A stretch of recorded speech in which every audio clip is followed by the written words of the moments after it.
In the previous video, we looked at setting up the task for our students, which was to label the heart and describe the pathway of blood through the heart.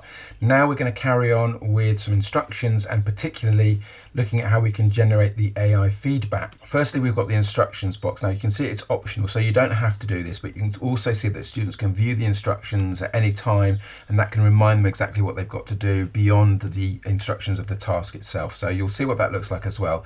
So I'm just going to type that in there. Let's pop that in there. So I've asked my students to use their Apple Pencil to label the heart and then choose the laser cursor from the toolbar at the top of the whiteboard to show and describe the pathway of blood through the heart. Let's just tidy that up.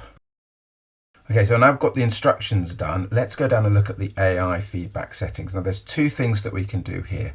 We can either click generate from the question and AI will pick up the information from the question here and come up with an AI generated feedback, or you can do it manually as I mentioned previously. For now, let's go with the generate from question and see what it produces. It's useful to know as well that once the AI has generated the feedback, we can still edit that as well. So we can still go in and make a few tweaks and corrections and amendments if we want to. So I've asked AI to generate the feedback for us, so this is what it has created. So first of all, you see that we have AI feedback for students. It's on auto approve, which means that it will appear straight away. If we look at the drop down here, you can see that you've got the option to have teacher approve, which means the teacher will see it first. I'm going to keep it on auto approve just for now. And then our subject is science. There aren't many subjects to choose from. So we'll go with science, and then this is automatically come up as middle school. We could go high school if we wanted to. It doesn't really make too much difference. What's really useful for us and important for us is to focus in on this bit here. So AI has picked up the question and then it's described the image, which I think is amazing. And then it's picked up the possible answer, the answer criteria here. And a lot of the content here is absolutely amazing. Right atrium, right ventricle, etc. Vena cavas, etc. Now, one of the things that I think we need to be careful of, and it's done it here, which is really good, it's picked up the mitral valve, but it has put bicuspid valve in brackets there, but it's talking about the pulmonary valve and the aortic valve, which at GCSE level might not be applicable.